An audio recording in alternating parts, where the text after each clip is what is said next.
Babalik pala ako dito. Dito sa may punong suha. May nasilip kasi ako kanina. May mga laglag. Sayang. Yun yung mga naunang bunga. Magkatabi lang kasi yan sila dito nung kamuting kahoy na hinukayan ko. Ayun oh. Ayun yung kamuting kahoy. Hanggang dito. Katabi lang sila ng suha. Kaya nakita ko eh. May mga laglag. Tingnan ko nga. Puntahan ko. Ayan oh. Update ko kayo sa mga bunga. Malalaki na. Wala siya masyadong putakte. Kasi na-sprayhan nga. Pag medyo malaki-laki na naman yan, i-sprayhan na naman yan. Oh, ayan oh. May tinandaan ako dito. Sana ba yun? Nahulog siguro na. Mayroon yan dito eh. Baka nandito. Ito oh, medyo malaki-laki pa naman. Sayang. Kunin ko na to. Mayroon pa doon oh, ayun. Tinandaan ko ito eh. Ito yung mga naiwan nung summer. Ayun, mayroon pa doon oh. Oh, ayan oh. Maliliit nga lang. Pero malaman mo naman pag may laman yan, mabigat. Iikutin ko lang yan doon. Hindi ako makapasok dyan kasi nasa baba yung hindi ako makapasok.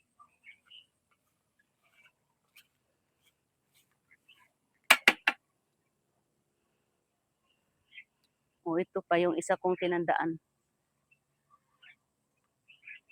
Mga sunod linggo yan, pwede nang kuhanin. Yan na lang. O, hindi talaga maiwasan. O, pinutakte. Nagluluha. O, dito pa lang makita mo na ang daming bunga.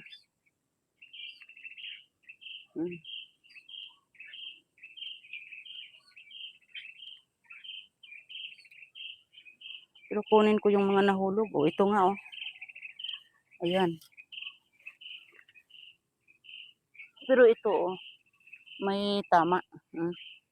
Pero mabigat siya. Baka may laman ito. Pag ganito naman, pag may tama siya, kapiraso lang ang tama niyan. Binibigay ko na sa mga manok. Kumakain ang mga manok nito eh. Oh, ayan oh, yung mga laglag oh.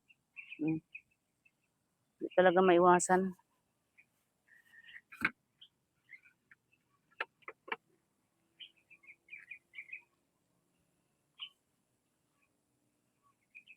Wala na siyang malalaki. Yun lang, nag-iisa na lang yan. Pero nung mga nakaraang linggo, may mga unti-unting nalalaglag dito. Iniipon lang namin nandoon. Medyo, siguro mga 5 piraso yan. O ito oh, ayan. Kasi ang alam ko kasi may mga medyo malaki-laki nga, kaya hinahanap ko. Ito pala, mga nangangalaglag na. Ito medyo magaan. Nakatatlo na. Ikutin ko yung sa kabila. Daming laglag na maliit oh. Parang mga kalamansi pa. Ayan, may mga malaki-laki nang nangalaglag. Kaya hindi ko pinuputulan yung nasa baba na oh. Kasi may mga bunga din. Ayun pa oh. Oh, ayun oh, isa. Sumayad na oh. Ayan, yung sanga niya sumayad na din. Daming bunga dyan. Ikutin ko dito sa kabila yung nalaglag kanina. Maliliit siya pero tingnan ko kung may laman. Sabil. Si Sabil oh. Si Hero, ayun na. Pauwi na si Hero. Ang dalawa, saan kaya? Nasa kabila siguro.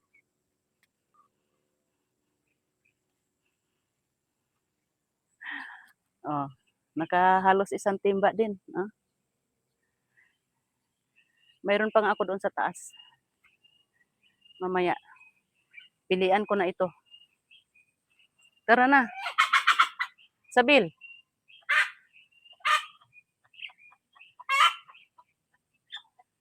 Ayun si Sabil oh. Sabil, halika na.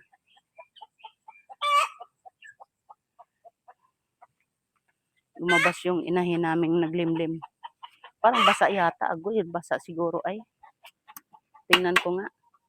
Nandito kasi, ayan o, sa may bubong na yan. Diyan siya naglilimlim. Tingnan ko nga. Parang basa. Ay, parang may, siguro may nabasag dito. Ayun nga. Hindi ko makita. Nasa ilalim siya. Hindi ko makita. Nasa pinakailalim. Nasa ilalim siya eh. Lumabas, naghahanap ng pagkain yun. Mamaya ko na lang yan patingnan sa asawa ko.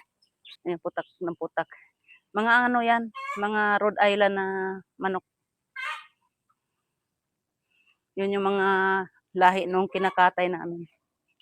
Ito na yung suha ko. Kasama na to nung mga isang araw na pinulot ko. May mga malalaki naman oh. Ano na siya, lanos na. Pwede na siyang balatan. May mga maliliit naman ito, kagaya nito oh. Maliliit, may mga tama na. Ibigay ko to sa manok. Ito naman, ayan oh, maliliit pero mabigat. May laman ito. May katas ba? Yung may mga magaan dito, kagaya nito magaan. Kumbaga tuyot yun. Walang katas. Pipilian ko lang yan. Yung iba ibigay ko sa manok. May humuhuni. Ano yan yung kung tawagin sa amin gangis. Sakit sa tainga.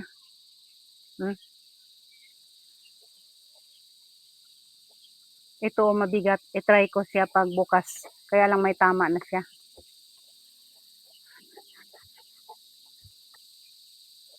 Ang bangon niya. Sakit sa tainga. Naririnig niya yan.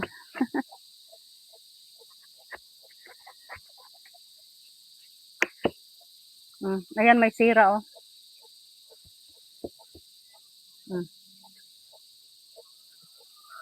Tikman ko nga kung masarap. Makatas pa naman siya. Matamis. Ibibigay ko lang ito sa manok. Ginaganyan ko lang oh. Nininipisan ko lang.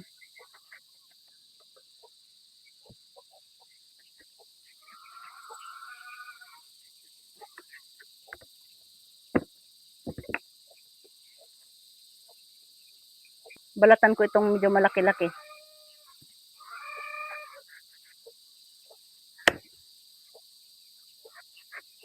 Wala siyang tama. Sana matamis. Ay. Naku, nasugat. Manipis na kasi ang balat eh. Matagal na kasi itong nalaglag. Kaya, naano na ba siya, nalanos na. Manipis na yung balat. Sigurado matamis ito. Ayan oh, mabigat. Ano ba yung gangis na yan? Gangis kung tawagin sa amin yan. Sakit sa tainga. Pag ganitong oras nandito ako sa baba kasi malilim na dito. Saka mahangin-hangin. Ang bango. Ito na lahat yung mga napulot namin nga bunga. Yung mga nauna ito. Mga tira-tira lang ito nung summer.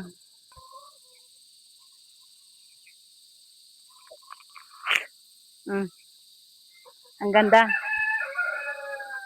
Naglalaway na si Ibyang. Oh. Maganda kasi pag yung pink, ayan o, nababaklas yun dito.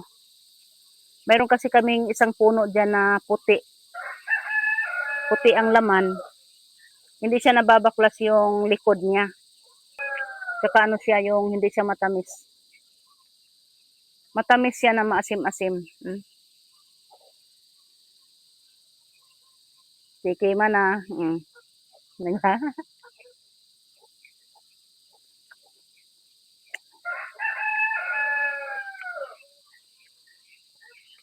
Ang tamis mga kaibyang.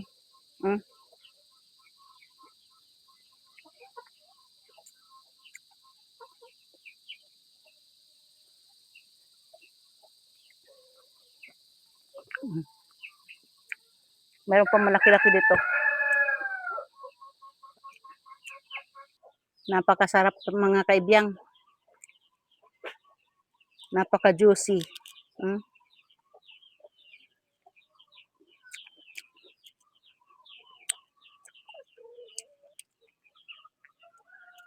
Nababaklas siya sa pinaka-likod niya.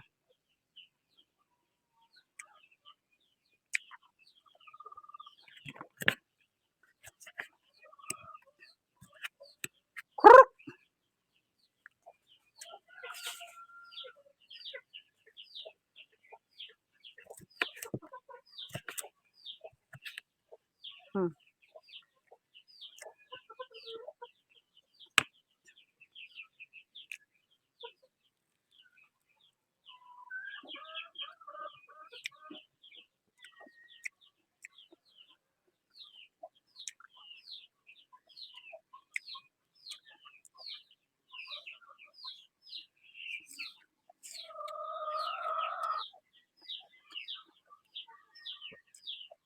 Ayan na yung pomelo. Ang sarap oh. Ganda lang ng kulay. Napakatamis niyan. Ito yung may mga sira. Kinuha ko lang. Kasi ibigay ko yan sa manok. Gulang naman siya na pero ano lang, may lasa siyang ano parang panis dahil nga sa bulok. Pero ito dito mga goods pa yan, no? Lalo na ito, oh.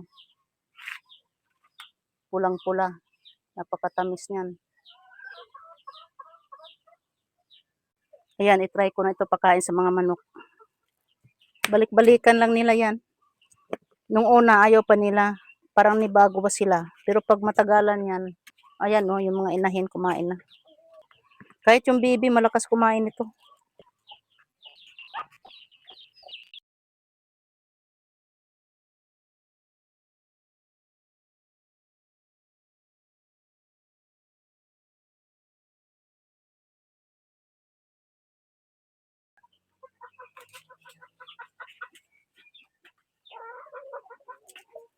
Ayan, oh, mga ignorante, oh.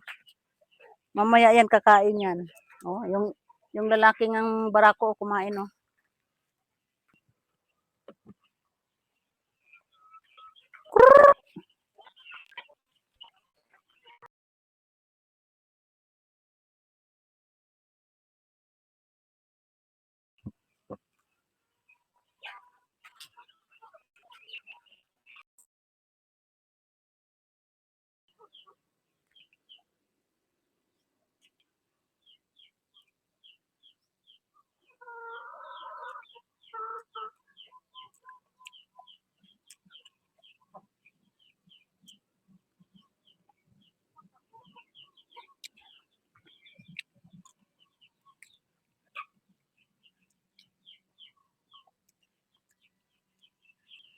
That's it for today's video mga kaibyang. Like and share. Pag hindi ka pa nakapag-subscribe, pindutin mo yung subscribe button para updated ka sa mga susunod kong video. Maraming salamat. Bye-bye.